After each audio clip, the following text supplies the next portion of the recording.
Sandra Petkevis is a Loveland, Colorado native who is currently working on obtaining her Intentional Peer Support Certificate. She is also planning to attend Elevate classes in the fall to expand her talents in public speaking in order to educate about human trafficking throughout the country. Sandra is a survivor of human trafficking as well as a survivor of commercial sexual exploitation. Her exploitation started in Alaska, and she was able to escape. Eventually, she came back to her home state. It wasn't long after she escaped Alaska that Sandra met another survivor in a domestic violence shelter in Greeley, Colorado. It was this woman who helped Sandra to finally be able to self-identify and recognize that what she had experienced was much more than just domestic violence. The same woman introduced Sandra to Megan, the CEO of the Avery Center. Sandra started first in the job program and then has been hired officially as the peer navigation intake specialist since May of 2021. Sandra has had the opportunity to work an undercover sex trafficking operation alongside the Department of Homeland Security, and she has participated in several research studies, assisted in making a documentary about the life, and told her story to church groups. Sandra and I have actually talked multiple times on the phone and through text just because we got connected for a need for some survivor support. And in this work, especially in my role as chair for our board, I often get phone calls from around the state. I've had some from out of state just saying, hey, we have this need and we need some help. Can you help us do this? And it's always, you guys know I talk about it all the time. It's always my joy to be able to say yes because of donations that come into the task force. And it's an honor just to be able to work alongside individuals and organizations who are standing alongside survivors and helping them as they get moving on in their life. So Sandra, I'm so glad that you're here tonight. I'm excited to hear what you have to say. Thank you very much. So our mission with the Avery Center, we are founded by a survivor of sex trafficking. We believe that lived experience must inform change. Our name, change, and history is the Avery Center was founded in 2014, excuse me, as Free Our Girls. We actually had the name change because we wanted to have it be something more gender specific because we encourage all genders, not just women. So that's why we went with the Avery Center. So our services focus on economic empowerment through entrepreneurship, encouraging survivors to break the cycle of poverty by limiting financial vulnerabilities, risk factors. We reduce the risk for re-exploitation. The Avery Center is walking alongside over 1,300 vigils in their journey out of trafficking.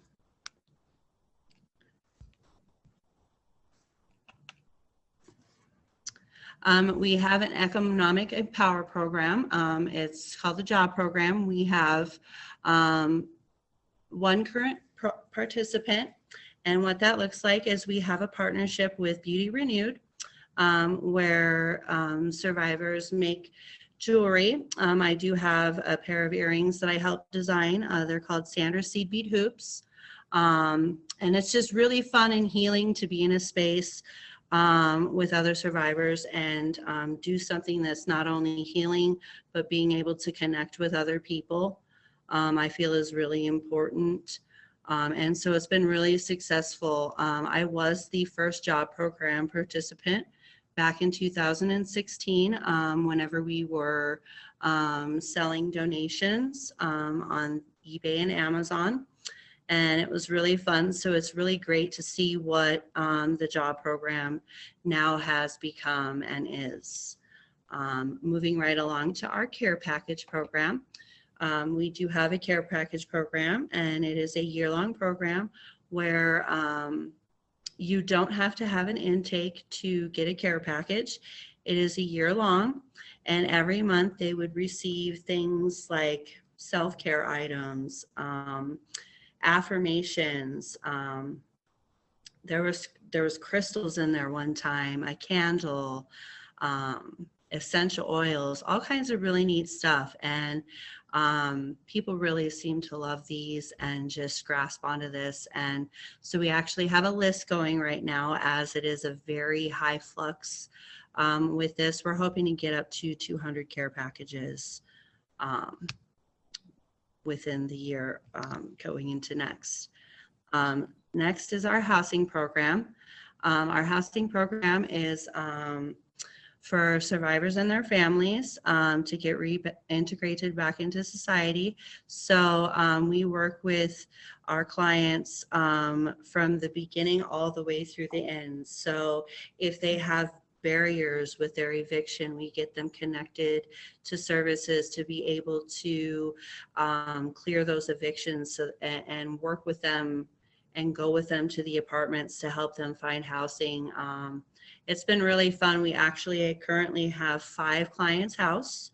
We're able to house 4 clients a year. We do have a list going for that, but it's been really fun watching the program blossom. That is something that started last year, and it's been really cool.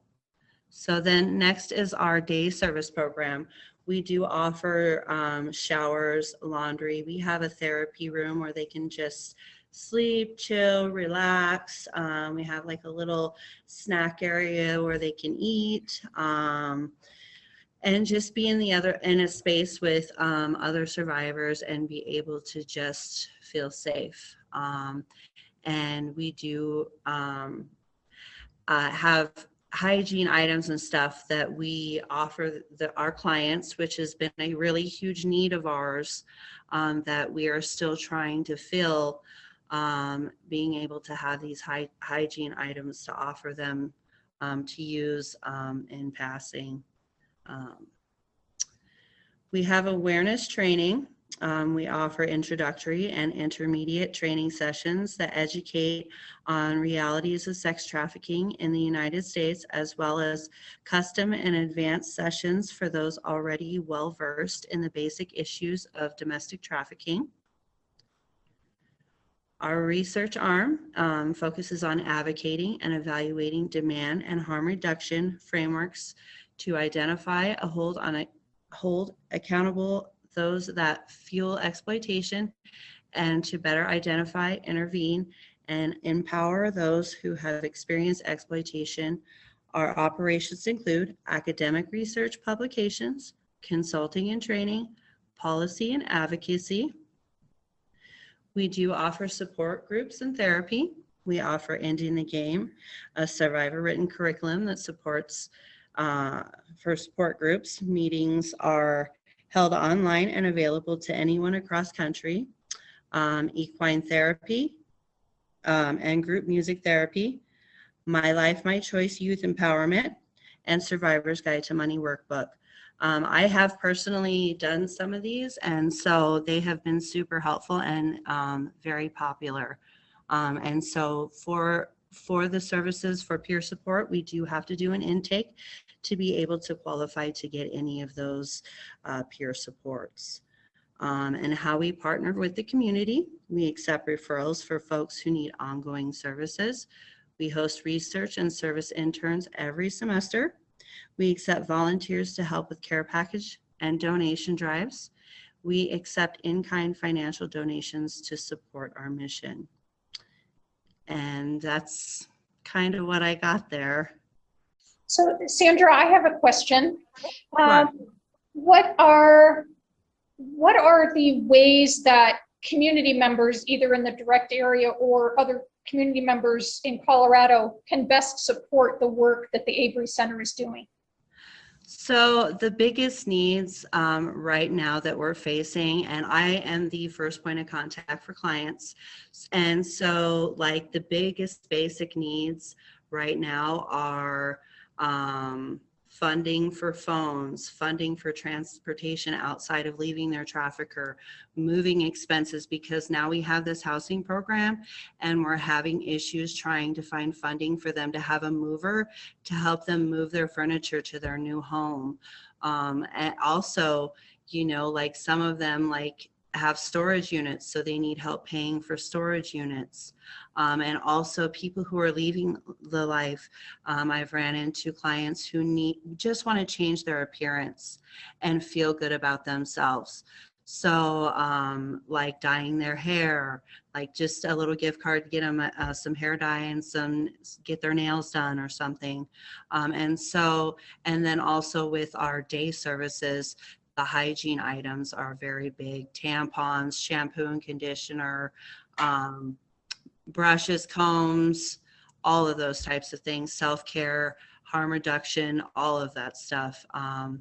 And so for me, like, to work with these clients and know their exact needs, it's just really good to be able to be in this space to let you guys know that we're in need of these things. So I just appreciate your time.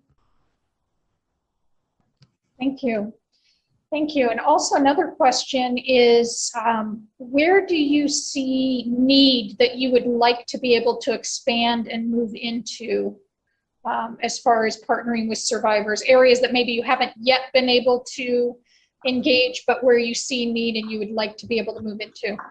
So I feel like we need more peer support. I feel like we do need some therapy options for our clients, as well as other options besides what we offer, because we only run those support groups like certain times of the year, and once those positions are filled, we can't add more clients. And so to be able to have more options for them to be able to do peer support in a space with other survivors is just really, really, I feel, crucial.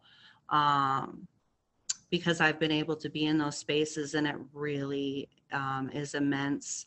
I'm really nervous right now, so you'll have to bear with me. I'm sorry. You're doing great. Thank you. And then I just also want to say, like, we just got our housing program up and going. So like the fact that we're only really able to house 4 survivors a year, we have a huge list of survivors and their families who need homes right now. Okay, I was just trying to say, like, our housing program being able to house more survivors and having funding to be able to do that, I feel would be really beneficial, because we have quite a huge extensive list of people, and it's just a bummer that we have to wait, because finding someone in housing does take some time. So we cannot move on to the next client until that person is housed. And so being able to have that funding to be able to extend out and be able to house more clients would be just so great. And is that primarily a financial issue, or is it also a matter of partnerships and other types of things? I think it's more just the funding. We just don't have the funding. We are a small org, so, and the fact that we've just grown so much in such a little period of time, trying to catch up with that and have partnerships and be able to collaborate is what we're really needing. And that's how come I reached out to Julie, is because I really feel like these clients really need this support. And the fact that I work with them right the first point of contact, you know, like, I really want to be that voice for them. Absolutely. Okay, Julie has a question. Let me get myself unmuted. Yeah, I would love for you to just maybe give a brief outline of the job program. I know that some of the assistance that we've given has helped people that were like in the job program, but they needed a little assistance, like either with childcare or transportation.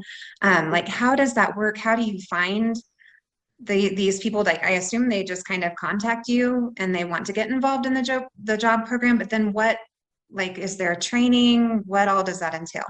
So the job program initially is just economic empowerment. So we help clients who are leaving the life, or are like just leaving the life. So with that, we are trying to empower them to get back into the routines of having a job, like the things you would have with a job, like being on time, having transportation and being accountable in those spaces, and then, working your shift and being able to go home and come back and do it again.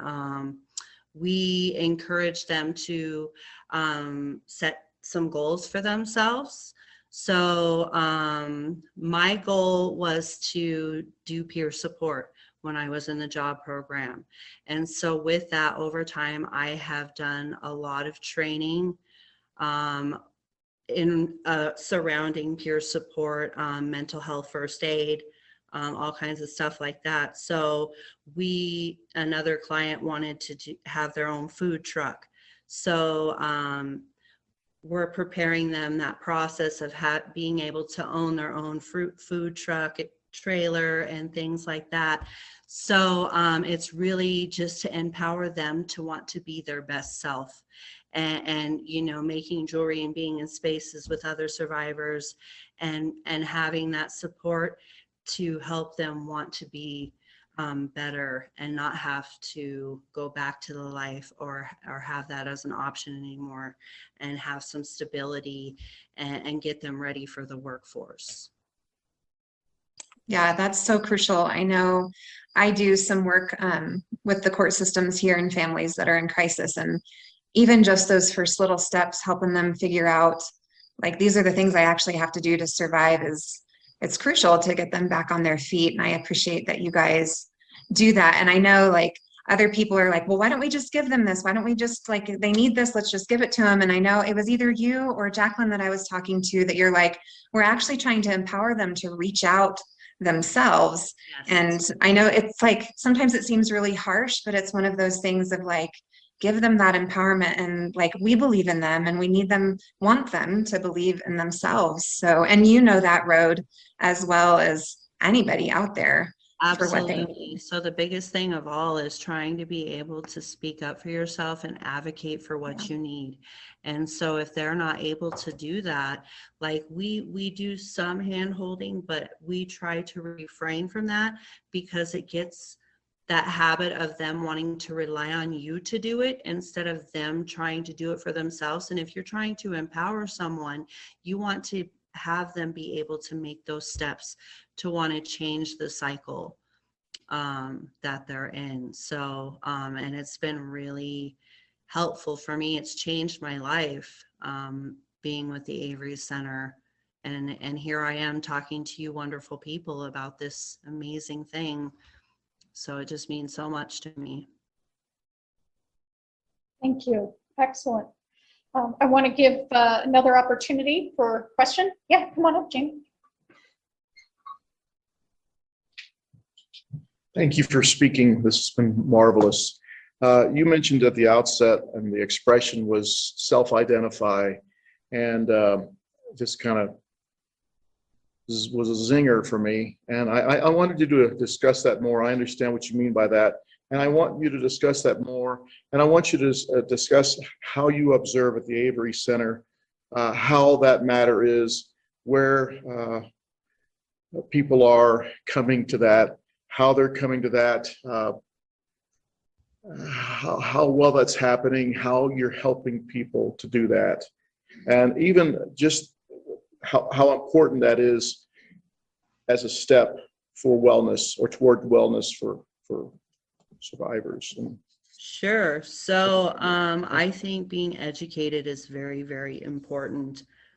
And the fact that I actually was able to self-identify through another survivor, being that peer support and being in that space with them has been such a blessing for me. I can speak of one experience. I was at a conference with service providers and law enforcement, and someone self-identified after going through the trainings. And I was able to be there for support and do an intake with this person and get them connected to trauma-informed therapy. And so it's been really awesome to watch that blossom happen and be able to just provide them what they need, so that way they can move forward with their healing. It's most of the clients we work with are already self-identified, But I have seen people come to that a few times, and so just being able to be a peer support as a survivor, I think has been the most immense change, and because we're in a space with survivors and squares, so it's really cool to have that also collaborated into understanding. So whereas like if there's something that I'm not able to quite grasp, we have others in our court to be able to then step in if I'm not able to help. I'm not really sure if I'm answering the question you asked me the right way. I hope so. Sandra, I'm curious, like, do you guys have a basic training for people like us who are involved in the movement and may, by happenstance, come across a survivor that is at the point of self-identification, and maybe they self-identify to us? I know I worked with a survivor probably about 6 or 7 years ago that came through the task force and actually attended our symposium, and it was at our symposium that she was coming to the realization that the abuse that she suffered as a child was actually trafficking. But like, what are maybe just a couple of points that you could give us, or do you guys offer a training for like, what are the first steps that we would take? Like if somebody says, I am realizing that this happened to me and I have no idea what to do with this. Sure. So we actually do offer Human Trafficking 101, and it goes through all of those steps on what to do to help identify, what those steps are. I personally haven't taken that training as of yet, so but I know the context definitely is very knowledgeable when it comes to being able to help someone self-identify and help them through that process. And I can definitely get whoever's interested connected to our outreach team to be able to have that training. Thank you. Hi, I'm Sherilyn. I was just curious about one thing and then a question about another. One was the harm reduction she talked about. And I know with addiction what that means, but what does that mean with human trafficking for helping these women? So harm reduction is just like self-care. Okay. Like that's just another term like with people for trauma. And so, the self-care items, can you guys hear me? Yes. Okay. So the self-care items, coloring, fidget spinners, ways to like a distress tolerance kit, in other words, like DBT type stuff. Okay. So that's the harm reduction. Okay. And then my other question is, you mentioned therapy, and I was kind of wondering what that looks like. I work for Mindful Springs Counseling, and is this kind of like a pro bono thing, or what were you looking for exactly? I'm with Mindful Springs Counseling. So my question was, what does the therapy part look like? You said you needed help with, is it a pro bono thing? Is it a volunteer? What are you looking for? So we currently have a therapist who are working with current participants, but we don't have a therapist to offer our new participants because that therapist is not taking new clients. So I'm not sure if the Avery Center would be able to pay someone, or if someone would be able to volunteer. That would be so cool, so cool. Just because it is a really high need, and we do have a lot of local clients who need that support, and we don't have a therapist to refer them to within our org. So I have to go through this whole list, and I'd really like to have somebody that I know is safe, instead of a resource list of strangers, because that's really uncomfortable for a survivor. I will contact you by email. Sounds great. Okay. All right. Thank you so much. Well, Sandra, thank you again for your time and sharing Thank you. your thoughts and information with us. This is very helpful. Thank you so much. And if you need me to do this again, I am happy to do it, because I think it's important for survivors to come together and collaborate with everyone to be able to work together to make this purpose of helping these people. It's just super crucial. So just thank you so much for your time. I am so grateful. Thank you. Thank you. And thank you to everyone who's joining us online and here in person. We look forward to seeing you next month, second Tuesday. And is there anything else that we need to cover? Okay, well then I will wrap us up. Thank you very much. Good night. Thank you.